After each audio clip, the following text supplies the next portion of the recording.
Levi here, and welcome to the Fascial Stretching Guide, where we take a global approach of looking at the entire body to how to give you freedom in your movement and in your activity.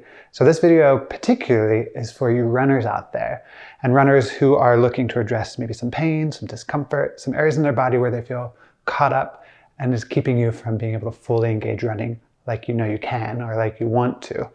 So let's dive right into it. What do I mean with local versus global? Local would be like a weak link in the chain. Let's say I have a pain in the knee, so I want to go to my knee and locally address it with some stretch and realignment.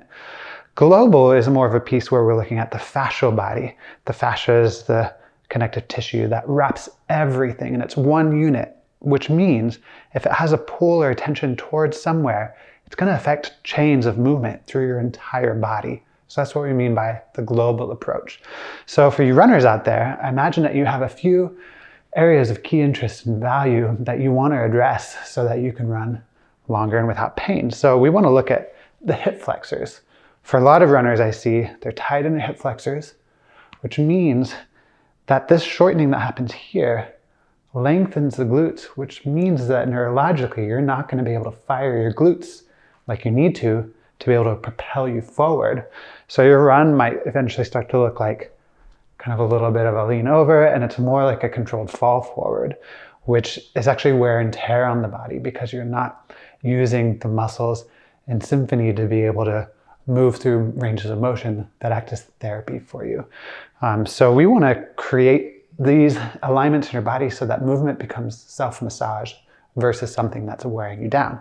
So if you're tight here, we want to put you in a psoas lunge stretch where we're teaching you how to control your hips, how to activate your abs, how to get that hip to open so that the glute can fire, so that when you're running, you can actually propel yourself forward with movement through a glute activation.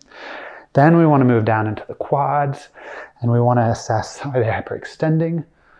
Are they allowing you to go to neutral? If they are hyperextending, it means your quads are short and your hamstrings are lengthened. Most runners I know like to stretch the heck out of their hamstrings because they're feeling stuff there. But I encourage you to think about why they might continue to hurt and why you might always need to stretch them. Maybe there's some different way to look at it. The way I look at it is that we need to stretch the quads to take care of that hyperextension so that neurologically the hamstrings can start to engage, which then just allows you more momentum in each step forward. Then we want to look at things like internal, external hip rotation, internal, external knee rotation. All of these things, as we align them, is really healthy for your joints. Think about the knee. If it's torqued and it's out of alignment, every step that you take is going to grind away at that cartilage. And we want to give you that cartilage as much longevity as it can. So we're going to take a look at all of those things. Every one of these videos has a link at the bottom that will lead you into the Fascial Stretching Guide, those specific videos. But the cool thing with you runners is that the Fascial Stretching Guide starts at the hips, works its way down the legs so that you can align all of those things. Another thing I find with runners is if you run on the street, there's a gradient to it that is poured in such a way that the water runs off.